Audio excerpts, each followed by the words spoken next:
lá dar uma olhada no que é que dizia a matéria. Só tem um parágrafo. A nota do Lauro Jardim é só isso aqui, ó. Eduardo deu uma submergida, mas interlocutores do ainda deputado afirmam que ele anda prometendo explodir Tarcísio nas próximas semanas. Só tem isso. Só pra queimar Eduardo assim do nada. E o Lauro Jardim também tava ali, né? A urgência não é política, é de mercado. Aliados de Bolsonaro querem convencê-lo a declarar imediatamente apoio a Tarcísio. Também no Lauro Jardim, né? Aliados. Aí eu fui lá, vi a matéria na íntegra. Um grupo do PL, ou seja, Duda Lima, Valdemar, Altineu e tantos outros.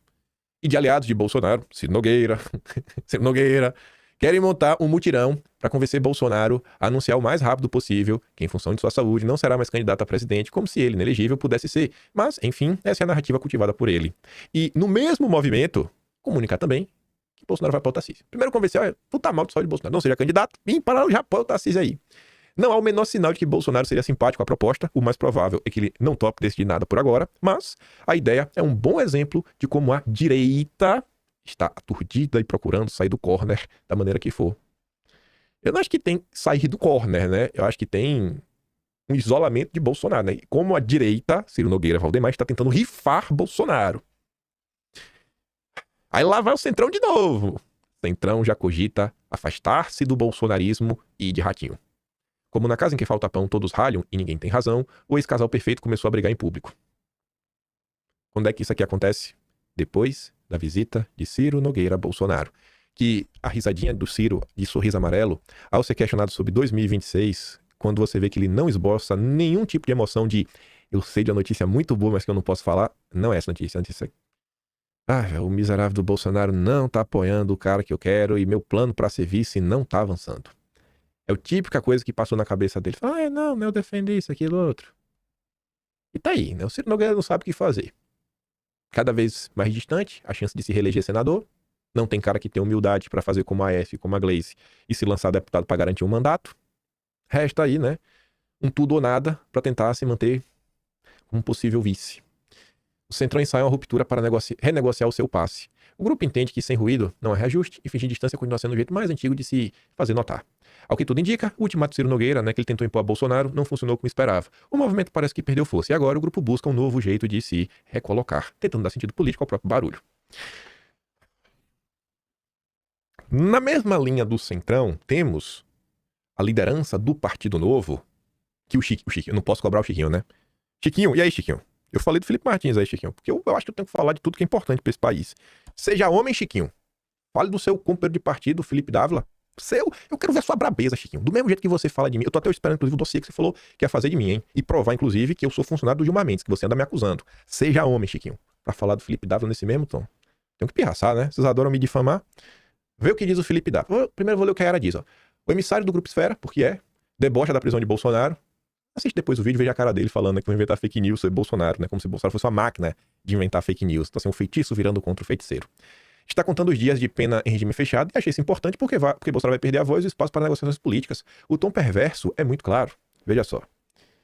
Você dizia o seguinte, ó, tem muita água para passar debaixo dessa ponte, tem muito tempo, o pessoal está muito afobado, calma, vamos dar tempo ao tempo. Você não acha que começa a se desenhar esse cenário de disputa para 26, Dávila? Por exemplo, Caiado ficando de fora, Ratinho e Tarcísio um pouco mais à frente. Algumas coisas, algumas dicas nós temos para entender como será a cédula em 26, hein?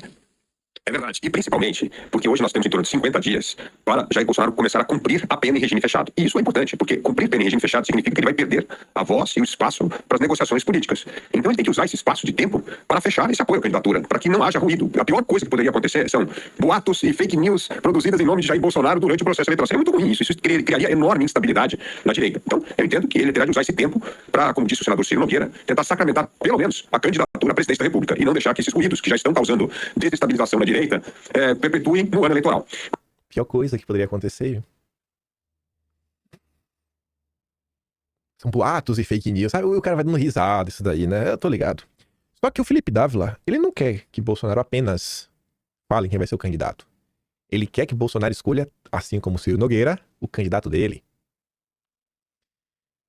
Se a direita tiver cabeça e evitar fragmentação, pode vencer em 2026, diz Luiz Felipe Dávila.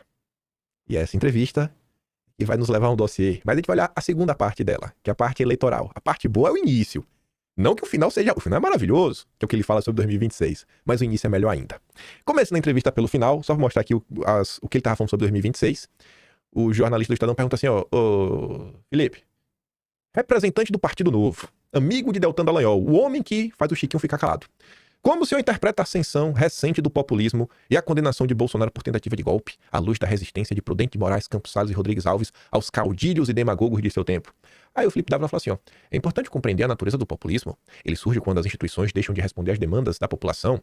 E por que o populista consegue se tornar popular e conquistar votos? Porque ele toca nas dores reais das pessoas, nos problemas que afetam diretamente suas vidas. Bom, até aqui tá falando óbvio, né? Bolsonaro é popular porque ele fala do que o povo realmente quer. No Brasil, nas últimas décadas, não tivemos presidentes comprometidos com fortalecimento institucional. Ao contrário, em 20 anos de populismo, as instituições foram cada vez mais capturadas por corporações. É por isso que os populistas vêm vencendo. Porque faltaram líderes dispostos a reformar as instituições, a libertá-las da captura pelo corporativismo, público-privado e orientar a política pública para resultados concretos. Mas isso nos últimos 20 anos, viu? Um pouco antes teve o FHC. A gente vai chegar lá. E ele também defende o Temer. E como podemos vacinar o país contra essa mentalidade populista? Sou otimista nesse ponto. Hoje existe uma geração extraordinária de novos governadores e prefeitos comprometida com a gestão baseada em dados e evidências.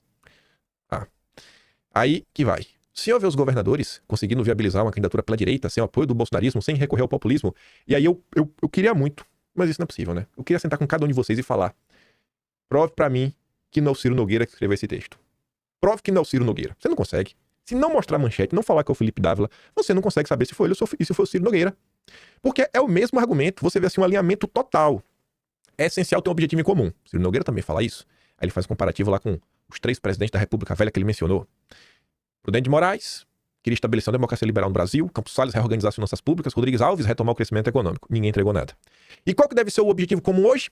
Retirar o Lula e o PT do poder. Esse tem que ser o foco. É o inimigo, segundo Ciro Nogueira, que não consegue apontar o que é o sistema. Se começarem as disputas internas, cada um puxando para um lado, o projeto se perde. Que projeto? Tirar o Lula e manter tudo como está? O judiciário, a aristocracia, a censura, a perseguição, a ditadura de toga?